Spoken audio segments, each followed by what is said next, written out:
Tapi saya percaya bahwa hari ini kita merayakan, ya sebenarnya tepatnya bulan Juni saudara ya, gereja ini dibuka pada waktu masih krisis saudara ya.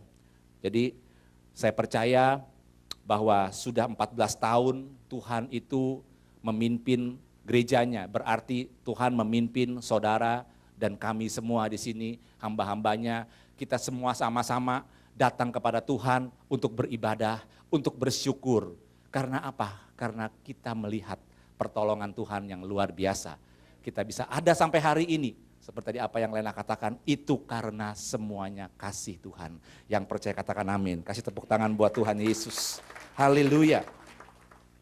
Saudara, mari kita buka Alkitab kita di dalam kitab 2 Tawarikh, pasal yang ke-20.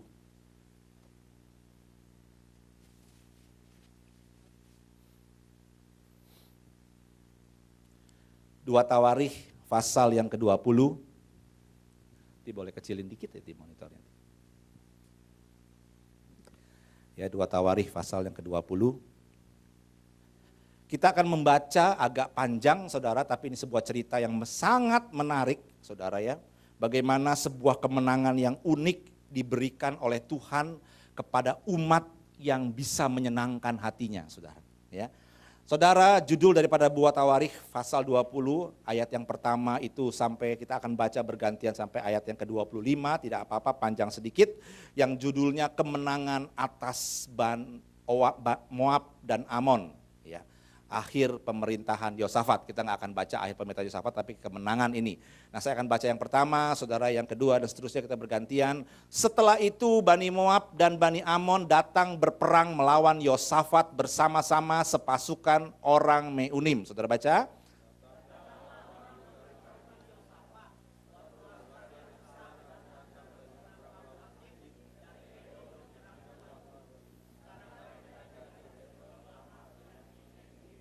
Yosafat menjadi takut, lalu mengambil keputusan untuk mencari Tuhan. Ia menyerukan kepada seluruh Yehuda supaya berpuasa.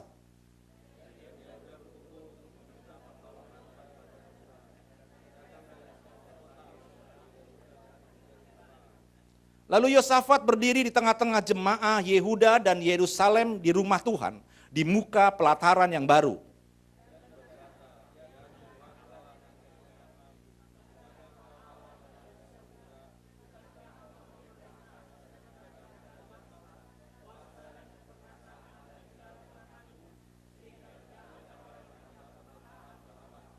Bukankah engkau Allah kami yang menghalau penduduk tanah ini dari depan umatmu Israel dan memberikannya kepada keturunan Abraham sahabatmu itu untuk selama-lamanya?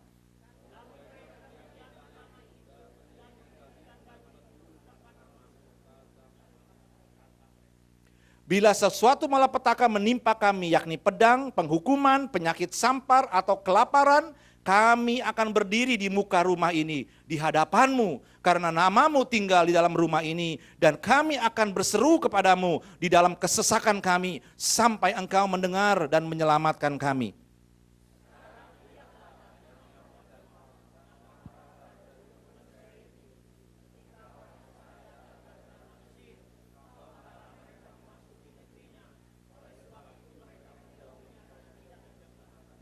Lihatlah sebagai pembalasan mereka datang mengusir kami dari tanah milik yang engkau wariskan kepada kami.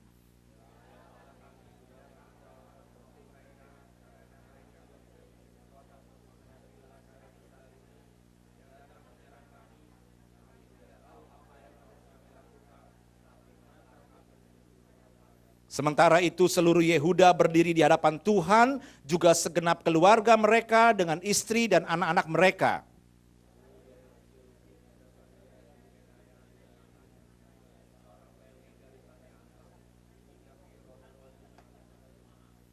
Konsistensinya hilang saudara. Tadi bacanya pertama kencang, lama-lama set. Oke, jangan lupa. Terus tetap semangat, amin. Ya.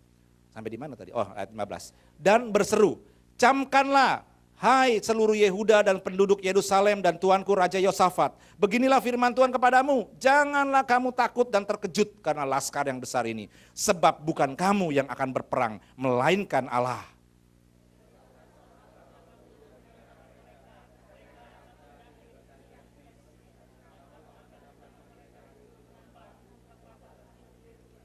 Dalam peperangan ini tidak usah kamu bertempur.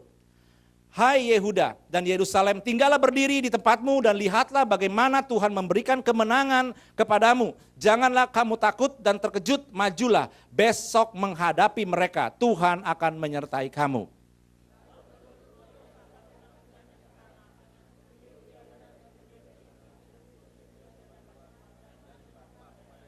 Kemudian orang Lewi dan Bani Kehat dan Bani Korah bangkit berdiri untuk menyanyikan puji-pujian bagi Tuhan Allah Israel dengan suara yang sangat nyaring.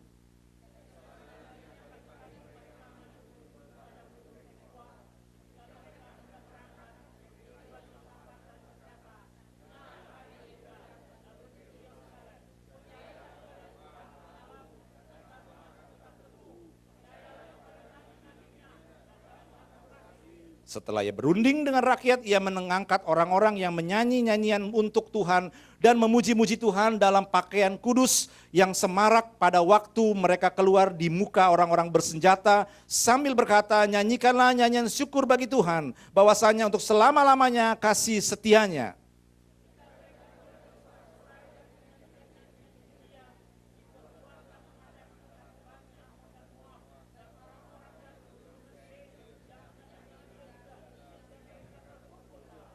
Lalu Bani Amon dan Moab berdiri menentang penduduk pegunungan Seir, hendak menumpas dan memunahkan mereka. Segera sesudah mereka membinasakan penduduk Seir, mereka saling bunuh-membunuh.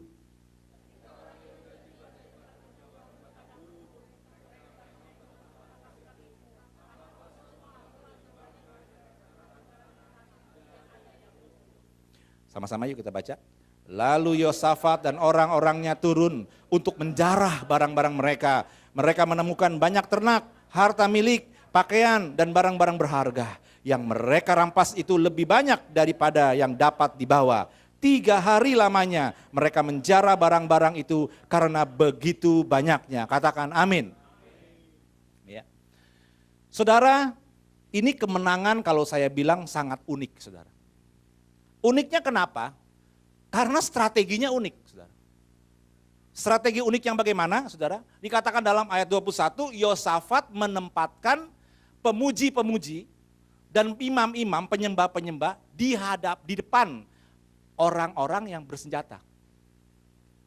Saudara, bangsa Israel waktu membawa tabut di zaman Yosua berperang, mereka biasa berperang dengan memuji-muji Tuhan, itu biasa. Tapi biasanya para imam itu berada di belakang pasukan bersenjata. Ya. Tapi kali ini dalam ayat 21 dikatakan bahwa mereka menyanyikan lagi puji-pujian dengan pakaian kudus pada waktu mereka keluar di muka orang-orang bersenjata. Jadi imam-imam ini berada di muka orang bersenjata. Resikonya berat, saudara. Ini perang, saudara. Laskar itu besar, tapi yang ditaruh di garis depan bukannya orang bersenjata, bukannya prajurit, tapi imam, orang Lewi Bani Korah, saudara. Saudara bisa mati mereka semua. Tapi strategi yang kelihatannya aneh, mungkin dalam tanda kutip gila ini, justru memberikan kemenangan bagi Yosafat. Saudara, jadi kalau dilihat, kenapa saya katakan begitu demikian? Karena kemenangan ini sepertinya sebegitu mudah, saudara. Sepertinya begitu mudah. Tapi saudara, di dalam kemenangan Yosafat ini, yang hari ini kita mau pelajari, justru ada beberapa tindakan yang Yosafat lakukan sehingga dia bisa memiliki kemenangan yang sangat unik, saudara. Saudara, saya percaya Raja Yosafat, kalau saudara baca sebelumnya, adalah raja yang melakukan apa yang baik di mata Tuhan. Tuhan membela Yosafat, saudara. Tetapi pada hari itu dapat kabar bahwa ada sepasukan Bani Amon, Bani Moab, dan orang-orang Meunim. Saudara, yang menarik ada dikatakan, datanglah orang, dari ayat 2 ya, datanglah orang memberitahukan Yosafat satu laskar yang besar. Orang tersebut bukan orang sembarangan pasti. Orang yang bekerja dengan Raja Yosafat, orang yang tahu kemampuan pasukan Raja Yosafat, dan dia berkata ada laskar yang besar. Besar itu berarti laskar itu lebih besar dari laskar yang dipimpin oleh Yosafat. Saudara. Dan dikatakan dari seberang laut Asin, dari Edom menyerang tuanku. Bukan menyerang Yehuda, menyerang tuanku. Saudara, Yosafat mendapat ancaman pribadi tetapi juga sekaligus bangsanya. Jadi beban yang dimiliki oleh Yosafat itu bukan main-main, saudara. Dia kalah, udah jelas, pasukannya kalah besar. Kalau perang pun pasti kalah, karena ketiga pasukan mereka ini sangat besar, saudara. Dan yang kedua, dia diserang, bukan hanya Yehuda yang diincar, tapi tuanku. Jadi saudara, ini satu peperangan, suatu beban begitu berat, saudara. Dan yang menarik dikatakan bahwa ayat ketiga, Yosafat menjadi apa, saudara? Ayat 3-nya. Dan Yosafat menjadi bukan berani, saudara ya. Dan Yosafat menjadi takut. Saudara, wajar sih kalau dapat serangan, ancaman seperti itu, kita takut, wajar. Raja Yosafat yang disertai Tuhan pun takut, saudara. Ya. Nah, saudara, ini yang kita mau pelajari hari ini. Kita mungkin bisa mendapatkan beban, serangan, masalah yang besar. Dan kita tahu kita kalah, saudara. Kalau kita bergerak, kita belum tentu bisa menang. Kita hitung-hitungan di atas kertas, kita kalah. Dan pasti karena kita tahu kita kalah, kita jadi takut. Nah, tetapi kenapa Yosafat bisa menang? Mendapatkan kemenangan yang gilang gemilang. Yang kita mau pelajari hari ini, saudara, ada 3 sikap. Sikap yang pertama, respons dari Yosafat. Sikap yang kedua adalah toolsnya Yosafat. Dan sikap yang ketiga adalah resultnya, hasil dari respon dan tools. Jadi saya mau katakan bahwa good response with effective tools produce good result. Jadi kalau saudara memiliki respon yang baik dengan senjata yang tepat, itu akan menghasilkan kemenangan. Yang percaya katakan amin. Tapi kemenangan bukan karena kita, kemenangan karena Tuhan. Saudara, Yosafat menjadi takut. Ini menarik, saudara. Pertanyaan selanjutnya yang saya mau tanyakan, apa yang dilakukan Yosafat ketika dia menjadi takut? Ini penting, saudara. Ya, respon apa yang Yosafat berikan? Saudara, iblis itu selalu punya satu strategi, yaitu menebarkan ketakutan dan kekhawatiran di dalam hidup kita terhadap masalah-masalah yang kita hadapi. Sehingga masalah yang kita hadapi, kita melihat masalah itu begitu besar, sementara Allah kita menjadi apa? Kecil. Kenapa demikian? Karena iblis menebarkan ketakutan. Semakin lama dipikirin, semakin kita menjadi takut. Semakin kita merasa nggak bisa keluar dari masalah tersebut. Saudara. Tetapi saudara, Yosafat tidak demikian. Dia takut, yes. Karena secara rasio dia kalah. Pasti dia takut. Tetapi responnya apa, saudara? Ini yang penting, saudara. Nah, saudara, sebelum melihat respon Yosafat, kita bisa ngambil ada 4 sikap, saudara. Ketika seorang itu dihadapkan dengan masalah. Apalagi dia seorang raja, seorang pemimpin, saudara. Sikap yang pertama, dia bisa dikatakan sikap drop outs. Drop outs ini artinya dia menyerah dan tidak ambil tanggung jawab itu. Ya, dia menyerah, dia nggak mau ambil tanggung jawab. Ya udah kalah nggak apa-apalah. Kita tertawan aja. Kita minta bantuan aja dari raja-raja yang lain. Atau kita menyerah aja kasih upeti. Tujuannya kan cuma itu sebenarnya. Kasihlah tanah kita dijajah.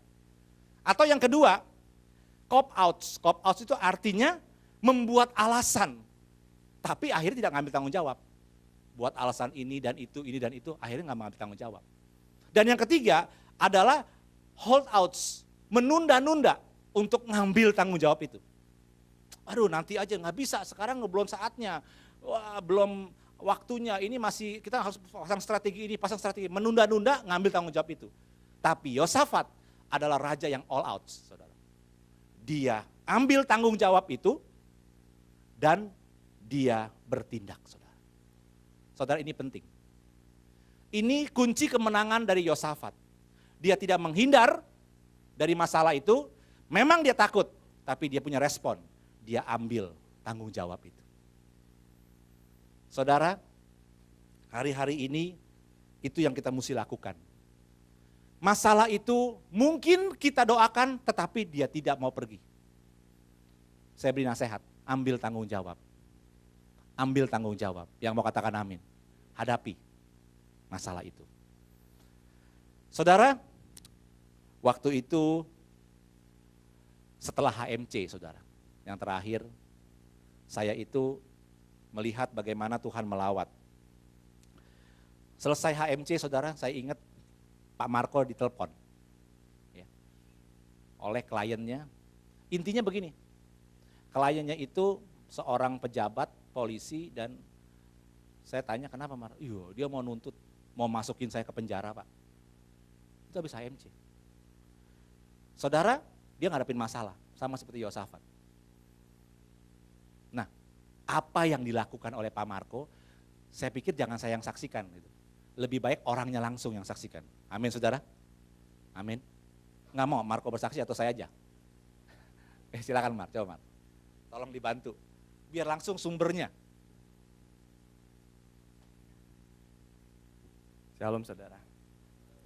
Saya sharing dikit ya. Waktu kita lagi HMC, kan saya waktu itu ditunjuk untuk jadi head fasilitator ya, membawahi banyak fasilitator. Fasilitator itu tugasnya di HMC membantu peserta-peserta HMC. Jadi satu fasilitator dia ada 3-4 orang peserta HMC dan dia membantu mereka untuk membuka hati, mendekat ke Tuhan dan hasilnya banyak peserta yang dipulihkan, banyak yang dilawat Tuhan. Di luka batinnya dipulihkan, ketidakpercayaan dirinya Tuhan pulihkan. Yang ada kuasa gelap di dalam dirinya Tuhan keluarkan. Dan kita melihat banyak kesaksian dan kita yang jadi panitia di sana, wah luar biasa Tuhan menjamah, melawat dengan luar biasa. Nah, yang lebih luar biasa lagi, begitu selesai, 1 menit setelah selesai peserta naik ke bus, kita kan di depan kan, kita dadain dia pergi. Langsung telepon bunyi, angkat langsung. Ternyata saya lihat, kan lagi ada acara ibadah kan handphone di silent. Saya lihat miss call-nya itu ada 11 apa 12 miss call dari nomor yang sama. Wah ini siapa nih gitu kan. Begitu diangkat ternyata itu bos dari salah satu customer saya. Dia tanya, ini udah benar dengan Pak Marco? Benar. Bapak menipu katanya. Pokoknya kata-katanya mengerikan deh, seperti seorang polisi lagi menekan seseorang. Tapi saya mencoba menjawab dengan tenang. Oh ya, apa yang bisa dibantu Pak? Masalahnya gimana? Dia bilang begini-begini, kamu menjual barang palsu. Jadi saya akan membawa kamu masuk ke penjara. Dan intinya dia akan pengadilankan saya dan membawa saya ke penjara. Dan saya kenal dengan bawahannya dia itu seorang polisi reserse dan memang udah sering memasukkan orang ke penjara. Itu anak buahnya, yang ini bosnya. Jadi saya percaya banget dia bisa memasukkan saya ke penjara. Saya pernah dengar cerita customer saya waktu dia ditugaskan di daerah Jambi atau di mana gitu. Jadi customer saya itu seorang polisi, mukanya imut-imut. Mas-mas tapi mukanya imut-imut. Jadi dia cocok untuk masuk ke tempat penyamaran. Dia ditempatkan sebagai mahasiswa di daerah penebangan hutan. Dia ngekos di sana ngakunya mahasiswa. Lagi tugas gitu. Jadi kan nggak ada yang curiga. Setelah seminggu, 2 minggu kemudian, dia udah dapatkan hasilnya, analisanya udah tepat, bukti-buktinya ada, dia langsung telepon bosnya sama pasukannya. Mereka dari Jakarta langsung terbang ke daerah. Sampai di daerah langsung yang ditangkap penebang kayu liar, cukong kayunya, polisi daerah yang mendukung itu semua ditangkap dibawa ke Jakarta. Jadi saya tahu ini memang nggak main-main gitu kan. Jadi, tapi saya rasakan hati nggak takut. Meskipun kelihatannya ancaman besar, tapi saya merasa tenang. Nggak ada rasa takut. Saya bilang, malam ini juga pulang dari HMC, hari Minggu kan waktu itu, pulang dari HMC, malam saya akan langsung ke rumah Bapak untuk menjelaskan duduk persoalannya supaya Bapak percaya sama saya nggak bohongin gitu kan. Jadi kenapa dia marah saudara? Dia beli laptop baru sama saya, waktu itu ada beberapa laptop, beberapa orang beli, dan setelah kita install, biasanya kan kita lihat bagian depannya, mulus, nggak ada masalah. Biasanya kita cek bagian belakangnya, cuma waktu itu tidak dicek, lupa dicek. Jadi udah keburu dikirim, sampai di sana ternyata bagian belakangnya itu ada lecet. Laptopnya kan metalik gitu kan, jadi kena dikit aja lecet. Dan ternyata yang bikin dia marah di belakang itu bagian sekrup, ada bekas dibuka sekrupnya. Nah kita juga lupa cek. Dan begitu dia cerita begitu, saya bilang oke, saya maklum kalau Bapak marah, kan beli barang mahal-mahal sampai kayak begitu tentu dia marah kan. Kita aja marah, seorang polisi dia marah dan ingin memberikan pelajaran supaya orang sipil nggak jadi nggak jadi korban gitu kan, maksudnya begitu. Dia marah dan saya datang malam-malam, datang ke rumahnya jam berapa saya lupa, jam 7 atau jam 8 malam. Saya minta bantuan dari Koyupo untuk bantu doa, dari Kojimi kabit doa kita untuk bantu doa, dan saya datang. Tapi yang mengherankan, saya datang saya nggak takut sama sekali, karena saya tahu saya datang dengan niat baik dan saya percaya setiap orang yang disentuh oleh kasih Kristus, orang itu pasti akan lembut hatinya. Dan saya dapat firman-Nya di Amsal tentang gimana ya kata-katanya, perkataan yang lemah lembut memenangkan hati yang keras ya, gitu kurang lebih gitu firman-Nya saya dapat. Saya tenang aja datang, saya cerita, dia marah-marah, saya nggak mau ngelawan dia, bilang, iya betul Pak itu salah saya. Pokoknya saya mengaku saya mau ambil tanggung jawab, gitulah intinya kayak khotbah yang dikhotbahkan oleh Koyupo hari ini, saya bilang begitu, cerita sama dia, dia bilang, dia mulai melunak tapi tiba-tiba marah lagi gitu. Kamu besok balik lagi ke sini, bawa laptop baru kan. Saya bilang saya mau ganti dia dengan laptop baru, dia bilang nggak usah, saya udah beli yang baru. Oke, terus dia marah-marah, dia bilang ya udah besok kamu bawa laptop baru dan bawa distributormu, karena wah distributor kan susah kan diajak kan, bukan orang kecil itu. Saya bilang kau bisa nggak usah ajak distributor, kita selesaikan antar kita aja, pokoknya saya ambil tanggung jawab. Tapi dia tetap tidak mau, kalau besok nggak dibawa, kalian berdua-duanya masuk gitu kan. Ya, sempat deg-degan juga sih. Oke, akhirnya saya sanggupkan daripada nanti dia marah lagi kan, saya pulang saya ajak ngobrol. Distributornya itu ada 2 tingkat, ada distributor yang ini, ada distributor yang lain. Akhirnya ketemu sama distributor besar, saya udah ngomong-ngomong, dibilang oke saya akan ikut gitu. Ya udah jam 7 malam kita akan pergi, saya cerita sama dia. Tiba-tiba jam 5 sore udah hampir tutup toko, ditelepon. Nggak jadi ikut katanya. Waduh gimana nih? Karena menurut bos saya secara hukum begini. Jadi mereka nggak mau ngaku salah lah gitu. Saya bilang oke, kalau gitu. Saya doa, saya ngomong sama customer saya, teman saya juga itu customer polisi itu, dia tahu bosnya memang temperamen, dan saya bilang masalahnya kayak begini nih, tolong lo bantu gimana caranya gitu. Dan saya juga dikasih hikmat juga, kamu kalau memang melakukan kesalahan, kamu harus melakukan sesuatu untuk menebus kesalahan itu. Dan saya siapkan sebuah hadis eksternal sebagai tanda saya minta maaf, dan saya sungguh-sungguh dan saya nggak bohong sama kepala polisi itu. Akhirnya saya datang ke sana tanpa bawa distributor, datang aja dengan muka senyum-senyum gitu kan, datang ketemu dia. Saya juga nggak tahu persisnya gimana, tapi yang jelas begitu masuk ke dalam ruangannya, dia lagi duduk, dia bilang silakan duduk Pak Marco. Saya duduk, dia berdiri, dia deketin saya, kemudian dia jalan ke pintu, pintunya ditutup, dia bawa kunci segepok gitu, kreng, dikunci pintunya. Saya waktu itu nggak sadar, karena memang kita hatinya polos, tujuannya baik, kan saya nggak ada sadar kenapa dia tutup pintu. Saya udah pulang, saya baru sadar, wah kalau orang yang takut mah mungkin udah pingsan kali dikunci pintunya, mau diapain sama polisinya kan. Tapi saya nggak takut, saya tetap ngobrol dengan dia dengan baik, dan saya nggak tahu pastinya gimana, tahu-tahu dia menerima apa yang saya berikan, dan dia memutuskan, dia bilang karena saya lihat kamu memang punya niat yang baik, saya nggak akan memperpanjang masalah ini supaya saya nggak mau nanti kalau saya tuntut distributor kamu atau gimana nanti kamu juga kena. Jadi dia nggak mau saya kena masalah. Padahal tadinya dia ingin mempermasalahkan saya. Akhirnya kita jadi tuker pin BB sama lihat foto anak, foto istri, hahe gitu berdua. Dan pulang dengan damai sejahtera gitu. Intinya sih saya merasa kita datang dengan tujuan baik. Saya ceritakan sih bagaimana di gereja kita melayani orang, membantu orang. Dan saya baik cerita tentang itulah, dia ngomongan dia, saya ngomongan saya juga.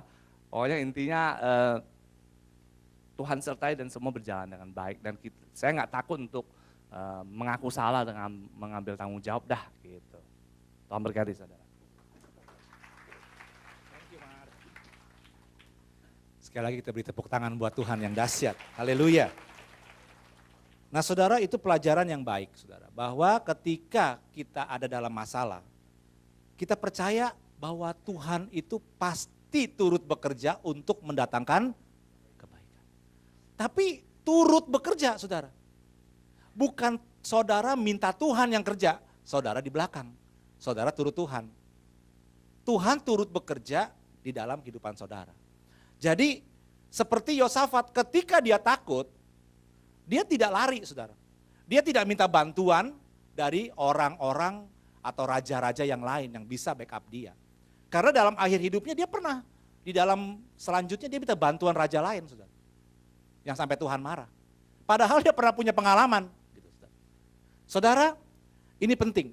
Jadi pertama ketika saudara ingin Tuhan bekerja mendatangkan kemenangan bagi hidup saudara, yang pertama saudara harus punya respon yang baik. Katakan amin saudara. Ambil tanggung jawab itu. Tadi dikasih contoh yang baik. Ambil tanggung jawab itu. Marco bisa aja bilang, ya udah suruh distributornya aja. Ya, wah ini bukan saya Pak, ini kan saya beli dari distributor, Bapak kan tahu. Bisa. Begitu. Bisa pakai alasan macam-macam.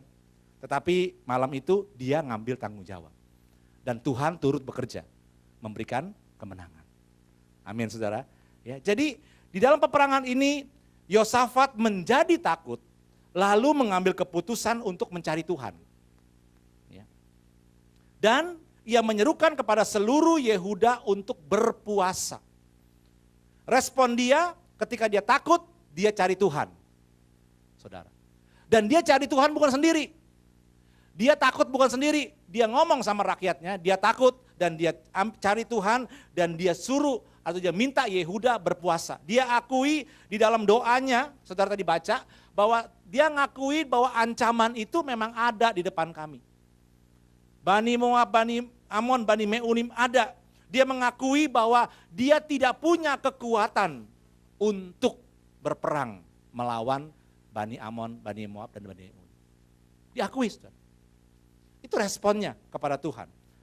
Nah saudara, tetapi dia berkata begini, kami tidak tahu apa yang harus kami lakukan, seperti saudara baca dalam ayat 12b tadi, tetapi mata kami tertuju kepadamu.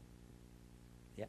Saudara, ya Yosafat nggak ngerti harus bagaimana ngelawan Bani Moab, Bani Amon, Bani Meunim, laskar yang besar itu. Tetapi dia katakan bahwa mata saya, mata kami, mata seluruh bangsa ini tertuju pada pertolongan Tuhan. Saudara, respon yang baik itu akan menghasilkan tindakan yang baik. Saudara. Kalau respon kita tidak baik, kita takut, kita bersembunyi, kita mau tinggalin, kita nggak mau ambil tanggung jawab, kita akan mengambil tindakan juga yang tidak baik, saudara. Yang bisa mengakibatkan, saudara, kita makin ke dalam kejeblos. Nah saudara, dikatakan dia mengumpulkan Yehuda untuk berpuasa. Berpuasa berbicara merendahkan diri di hadapan Tuhan. Karena dia tahu dalam 2 Tawari 7 ayat 14 Salomo pernah berkata, dan itu dia yakin dari Tuhan bahwa umatku yang atasnya namaku disebut merendahkan diri, berdoa dan mencari wajahku, maka aku akan dan berbalik dari jalan-jalan yang jahat, maka aku akan mendengar dari sorga dan mengampuni dosa mereka serta memulihkan negeri mereka. Itu dilakukan oleh Yosafat. Tindakannya seperti itu, ya. Dan kemudian dia tidak langsung setelah dia berdoa, dia berpuasa, dia langsung ambil tindakan. Enggak saudara, dia menantikan Tuhan. Dia menantikan apa yang Tuhan harus lakukan, apa yang harus dia lakukan menurut Tuhan. Dan betul saja, enggak lama kemudian di dalam ayat yang ke-14 dikatakan Yehesiel Yehesiel ya, kemudian dihinggapi oleh roh Tuhan dan menyatakan pernyataan. Jangan takut. Dia mulai tangkap. Oke. Berarti dia harus maju. Dia ambil tanggung jawab, dia harus maju, tetapi dia jadi berani. Kenapa? Karena dia mendengar suara Tuhan. Tadi Marco bilang dia dapat amsal. Perkataan yang lemah lembut, menenangkan hati, saudara. Ya. Itu tuntunan. Dia pergi dengan satu visi dari Tuhan, dengan satu petunjuk dari Tuhan. Demikian juga Yosafat, dia maju karena dia mendengar suara Tuhan. Tapi ini semua didapat karena responnya yang baik, sehingga menghasilkan tindakan yang baik. Dan selanjutnya saudara, ketika Yosafat mengambil tanggung jawab itu, dia kemudian maju berperang. Apa yang dilakukannya? Dikatakan dalam ayat 19, kemudian orang Lewi dari Bani Kehat dan Bani Korah bangkit berdiri untuk menyanyikan puji-pujian bagi Tuhan Allah Israel dengan suara yang sangat nyaring. Bukan dengan suara biasa-biasa saudara, tapi suara yang sangat nyaring. Artinya apa saudara? Ini sungguh-sungguh. Saudara, pujian, penyembahan adalah alat, senjata untuk meruntuhkan benteng-benteng musuh. Yang percaya katakan amin. Gereja kita, saya sering ulang ini saudara, ada gereja yang dipakai Tuhan untuk memuji dan menyembah. Itu bagian gereja kita, bagian kita GBI Gatot Subroto. Kita harus menyadari hal ini dan ketika kita memuji menyembah Tuhan, sama seperti waktu Yosafat ada kan, harus dengan suara yang sangat nyaring. Artinya sungguh. Saudara, ketika ulang tahun ini saya nanya, Tuhan kira-kira ini mau ngapain? Gitu. Di dalam hati saya dapat impresi bahwa jadikan umatku umat yang menyenangkan aku. Bagaimana Tuhan menyenangkan aku? Salah satunya adalah lewat pujian dan penyembahan. Karena Allah kita adalah Allah yang duduk di atas puji-pujian umatnya. Yang percaya katakan amin. Saudara, ketika saudara memuji menyembah Tuhan dengan sungguh-sungguh, saudara mungkin gak sadar, ngapain saya nyanyi keras-keras, ngapain saya berdoa keras-keras, ngapain saya angkat tangan, ngapain saya lompat-lompat. Saudara, apa yang saudara lakukan ketika saudara memuji menyembah Tuhan, Tuhan itu senang, Tuhan itu disenangkan. Yang percaya katakan amin.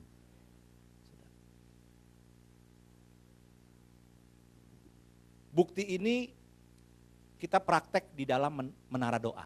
Saudara tahu kan bahwa rumah doa kita diganti jadi menara doa. Ini kita praktekkan. Saudara, kita lihat bahwa ketika jemaat memuji menyembah Tuhan dengan sungguh-sungguh, dengan suara yang nyaring, yang aneh yang saya katakan kesaksian-kesaksian yang datang adalah mereka ditolong Tuhan. Padahal mereka mungkin berdoa setiap hari seperti Lukas 18 hakim itu ya yang tidak adil. Wah, Tuhan, ayo kapan dong. Tapi justru dengan menyenangkan hati Tuhan melalui pujian penyembahan, tanpa mereka sadari, mereka dijawab oleh Tuhan. Ya. Kemarin ketika ngobrol dengan Pak Hendra konfirmasi, Pak, Tuhan kepengen umatnya ini yang udah dewasa, gak usahlah merengek-rengek minta sama Tuhan, senangkan hati Tuhan saja. Gitu dia bilang. Saya bilang bener Pak, itu yang saya dapat. Senangkan hati Tuhan aja. Makanya tadi waktu bikin rundown semalam bisa saya, ini mau berapa lama pujian penyembahan? 45 menit, nggak apa-apa. Seperti biasa aja. Yang lain boleh di press dikit, tapi pujian penyembahan yang menyenangkan hati Tuhan harus kita naikkan dengan suara yang nyaring. Yang mengerti katakan amin saudara. Ya, itu Tuhan yang mau. Dan itu senjata dari Yosafat. Dia pakai senjata yang pas. Padahal saudara, Yehesiel itu gak ngomong harus ngapain. Yehesiel itu gak ngomong, oh kok kamu kumpulkan ya pemuji. Enggak. Kamu turun, hadapi mereka. Hadapi dengan apa? Tapi Yosafat ngerti bahwa hati Tuhan disenangkan karena pujian penyembahan. Dia ngerti bagaimana dia belajar dari Daud, saudara, yang senang menyenangkan hati Tuhan. Saudara, ini penting sekali. Pujian penyembahan saudara bukan hanya senjata untuk bertahan dari serangan iblis, tetapi senjata untuk menyerang iblis. Amin. Pujian penyembahan bukan hanya bertahan, tapi juga menyerang. Saudara, yang kedua, senjatanya selain pujian penyembahan, dikatakan di dalam ayat 21 ini ada yang unik, saudara. Setelah ia berunding dengan rakyat. Saya pikir ngapain dia mesti berunding dengan rakyat ya. Orang dia raja kok, dia netepin aja mau ngapain. Tetapi kenapa dia berunding dengan rakyat? Saudara, ini bicara unity. Ini berbicara unity. Tadi Marco berkata begitu dia punya masalah, dia ngomong sama saya, dia ngomong sama Jimmy ngomong sama pendoa, ayo kita dukung. Ini unity, saudara. Doakan, Tuhan, kami minta pembelaanmu. Ya. Kami minta campur tanganmu, Tuhan. Gitu, saudara. Ya. Dia berunding dengan rakyat dan ambil keputusan yang aneh, yang tadi saya katakan, dia menaruh pemuji penyembah di depan pasukan bersenjata. Tapi justru strategi yang aneh ini membawa kemenangan yang luar biasa. Saudara. Ya. Memang aneh. Kalau nanti ada kesempatan Pak Hendra mau bersaksi, dia pernah berdoa untuk cucunya yang kena sakit, saudara. Sakitnya aneh gitu ya. Beberapa hari panas turun. Tuhan suruh kamu tungguin malam itu. Ngapain Tuhan? Doa, muji nyembah aku. Besoknya sembuh. Nggak perlu dikasih obat lagi, saudara. Pujian penyembahan kita adalah senjata yang paling dahsyat. Kita beri tepuk tangan buat Tuhan Yesus, haleluya. Jadi yang kedua, dia nggak bertindak sendiri, dia unity. Dia bersama-sama dengan rakyat. Sepakat, makanya dia berunding. Sepakat. Jadi begitu, oke, kita taruh ya, pemuji penyembah di depan pasukan bersenjata. Kalau nggak dia berunding, mungkin rakyat akan komplain, wih jangan dong raja, bagaimana nanti mereka mati, diserang segala macam. Enggak, tapi rakyat sepakat, ya itu yang kita akan lakukan. Mereka memuji Tuhan dengan suara yang sangat nyaring, dengan pakaian kekudusan, mereka memuji Tuhan. Saudara. Ya. Nah saudara, responnya baik, toolsnya disiapkan Tuhan. Ya. Pujian penyembahan, doa, pujian penyembahan. Kalau saudara lihat doanya Yosafat, indah banget. Dia ingetin Tuhan, ya. Dia sembah Tuhan. Dan dikatakan Yosafat setelah dengar Yahasiel itu, langsung dia berkata dalam 18, lalu berlututlah Yosafat dengan mukanya ke tanah. Itu berarti menyembah, in deep worship, ya. Menyembah. Dan seluruh rakyat juga ikut, saudara. Kemudian bersama-sama. Seluruh rakyat ikut menyembah dalam ayat 18 dengan unity, saudara. Dan hasilnya good result, saudara. Ya, di dalam ayat 22 saya ingin bacakan kepada saudara, dikatakan begini. Ketika mereka mulai bersorak-sorai dan menyanyikan nyanyian pujian. Ketika mereka apa, saudara? Ketika mereka bukan. Sebelum bersorak-sorai ada kata apa? Ketika mereka mulai. Baru mulai nih saudara. Baru mulai bersorak-sorai dan menyanyikan nyanyian pujian. Langsung dibuat Tuhanlah penghadangan. Belum sampai klimaks tuh. Baru kita angkat tangan. Ayo kita sembah Tuhan. Langsung udah Tuhan udah kerja. Kenapa? Karena hati kita saudara. Dibuat Tuhanlah penghadangan terhadap Bani Amon dan Moab dan orang-orang dari pegunungan Seir. Ayat 23, lalu Bani Amon, Bani Moab berdiri menentang penduduk. Jadi mereka dibuat supaya saling bunuh-membunuh. Jadi Bani Moab menyerang Bani Amon.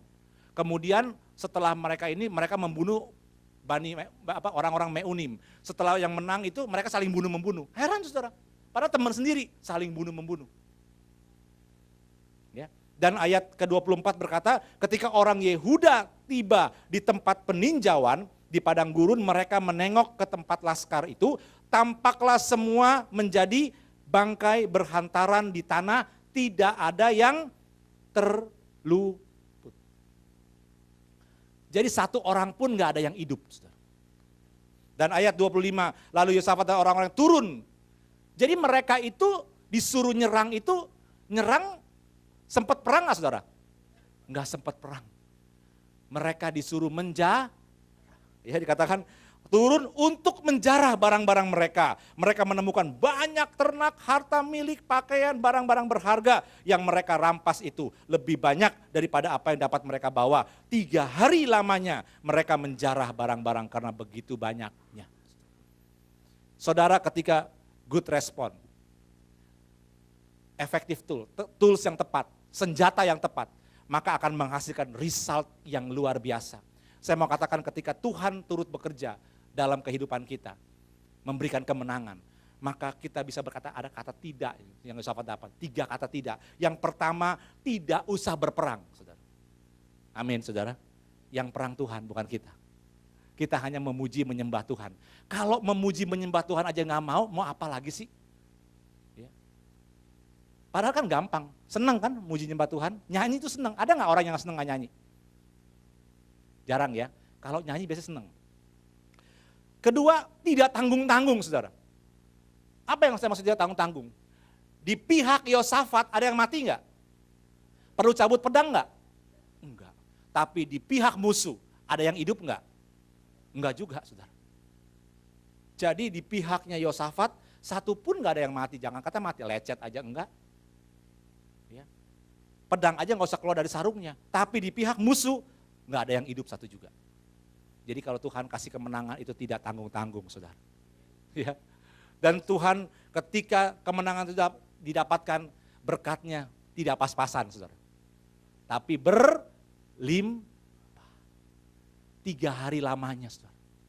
Pasukannya Yosafat sih cukup banyak kali untuk menjarah yang namanya barang-barang berharga. Nggak sempet 3 hari mereka harus menjarah. Itu betapa banyaknya, saudara. Jadi mari, saudara. Ketika kita menghadapi masalah, problem yang berat, pertama ambil tanggung jawab itu. Jangan takut. Karena kita punya Tuhan yang maha besar, maha hebat, saudara, dan ajaib. Ya. Miliki senjata. Kita tahu senjata kita adalah doa, pujian, dan penyembahan kepada Tuhan. Senangkan hati Tuhan. Saudara. Nantikan jawaban Tuhan. Nantikan Tuhan berperang untuk saudara. Dan saudara akan menghasilkan satu kemenangan yang gilang gemilang. Karena Tuhan yang menyertai. Tidak pernah tanggung-tanggung. Tidak usah berperang, saudara. Ya paling saudara kering doang, minum doang nih. Ya kan? Nyanyi jangan suara nyaring, saudara. Dan kasih Tuhan kasih berkat tidak pernah pas-pasan. Tetapi selalu berlimpah-limpah. Kita beri tepuk tangan buat Tuhan Yesus. Haleluya.